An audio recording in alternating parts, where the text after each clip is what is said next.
नमस्कार. सविताऊ फूड कल्चरमध्ये आपल्या सगळ्यांचं मनापासून खूप खूप स्वागत. आज आपण इथे पहाडी शेवगा बनवणार आहोत आणि त्याच्याकरता आपल्याला इथे 2 शेवग्याच्या शेंगा लागणार आहेत. तर त्याचे असे 2-2 इंचाचे तुकडे करून पूर्ण साल काढून घ्यायचे आहे. कारण शिजवताना जर साल ह्या तुकड्यांना राहिली तर ती कडसर अशी चव रश्श्यामध्ये उतरते. त्याच्यामुळे पूर्ण साल इथं शेवग्याच्या शेंगांची आपण काढून घेतली आहे.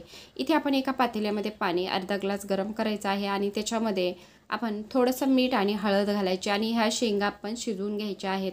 कमीत कमी 70% तरी शेंग आपल्याला इथं शिजवून घ्यायची आहे. चला आता शेंगा शिजत आहेत तोवर थोडीशी वाटणाची तयारी करून घेऊया. आपल्याला वाटणामध्ये काय काय साहित्य लागणार आहे ते पण आता आपण काढून घेऊया. अगदी पहाडी झटका रस्सा इथे आपण छान असा बनवणार आहोत.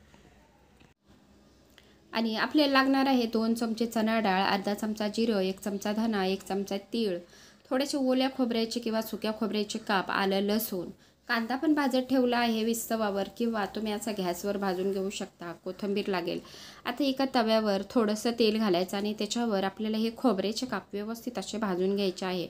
खोबरं थोडंसं भाजत आलं की आपण त्याच्यामध्ये चण्याची डाळ घालायची आहे.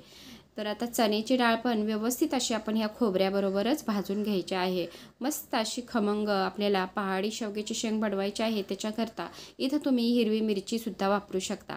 आता डाळ आणि खोबरं चांगलं भाजत आलं की आपण त्याच्यामध्ये अगदी कमी वेळात भाजणाऱ्या वस्तू म्हणजे तीळ, जिरं आणि धने चांगले तडतड भाजेपर्यंत उडेपर्यंत इथं आपल्याला भाजून घ्यायचं आहे. आता कांदा पण आपण ह्याच्यामध्येच परतून घ्यायचा आहे. थोडासा परतून घ्यायचा, त्याच्यामुळे जरा कच्चा वास असेल तो निघून जातो आणि मस्त असं आपलं वाटण तयार होतं. तर कांदा आपला मी इथं घेतलेला आहे, व्यवस्थित असा भाजलेला आहे.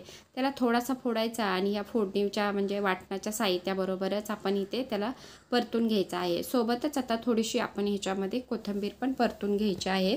तर सर्व जिन्नस असं व्यवस्थित असं आपल्याला इथे भाजून घ्यायचं आहे. आता कोथिंबीर आणि कांदा 1 मिनिटच ह्याच्यावर आपल्याला थोडासा परतून घ्यायचा आहे. गॅस बंद करूया आणि हे वाटण आपण काढून घेऊया. पूर्ण आपल्याला ह्याला थंड करायचं आहे आणि नंतर मिक्सरच्या छोट्या भांड्यामध्ये अगदी बारीक ह्याची पेस्ट करायची आहे. लागलं तर आपण ह्याच्यामध्ये पाणी घालायचं आहे आणि ह्याला बारीक असं वाटून घ्यायचं आहे. आणि इथे बघू शकता शेंग पण छान अशी मऊ शिजलेली आहे. तर 70% आपण इथे शेवग्याच्या शेंगा व्यवस्थित अशा शिजवून घेतल्या आहेत. आता आपण ठेवायची आहे कढई. त्याच्यामध्ये 2 ते 3 टेबलस्पून आपण तेल घालायचं आहे. तेल छान गरम झालं की त्याच्यामध्ये आपण जे वाटून ठेवलेलं वाटण आहे ते घालायचं आहे. आणि वाटण आपण ह्या तेलावर व्यवस्थित असं परतून घ्यायचं आहे. सर्व जिन्नस जरी आपण भाजून घेतले असले तरी वाटण छान असं तेलावर परतलं की भाजीची चव अगदी छान लागते. आता व्यवस्थित असं आपण इथे वाटण परतून घेऊया आणि नंतर आपल्याला काही सुके मसाले लागणार आहेत. तर ह्या भाजीला जास्त पातळ रस्सा आपल्याला ठेवायचा नाही आहे. अशी दाटसरच भाजी करायची आहे. भाकरीबरोबर, चपातीबरोबर, भाताबरोबर अगदी व्यवस्थित अशी खाता येते. आता इथे आपण टाकायची आहे थोडीशी हळद, 2 चमचे आपला घरातला मसाला किंवा लाल मिरची पावडर घातली तरी चालेल. आता ह्याच्यामध्ये आपल्याला घालायचं आहे चवीपुरतं मीठ आणि अर्धा चमचा गरम मसाला. तर इथं तुम्ही तुमच्या आवडीप्रमाणे कुठलेही मसाले वापरू शकता.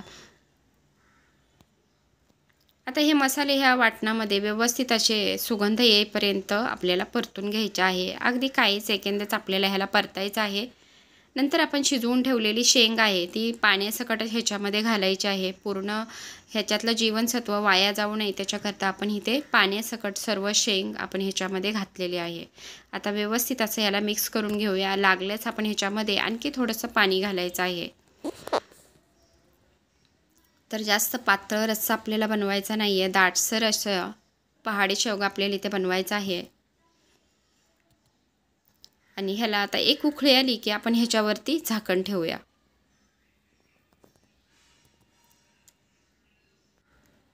आता ह्याला आपण कमीत कमी 7 ते 8 मिनिट व्यवस्थित असं मीडियम गॅसवर आपण इथं शिजवून घेतलं आहे. म्हणजे पूर्ण मसाले शेंगेमध्ये व्यवस्थित असे मुरतील अशा पद्धतीने ह्याला आपण व्यवस्थित असं झाकण ठेवून शिजवून घेतलेलं आहे. बघू शकता मस्त चमचमीत असा आपला इथे पहाडी शेवगा 4 लोकांसाठी तयार झालेला आहे.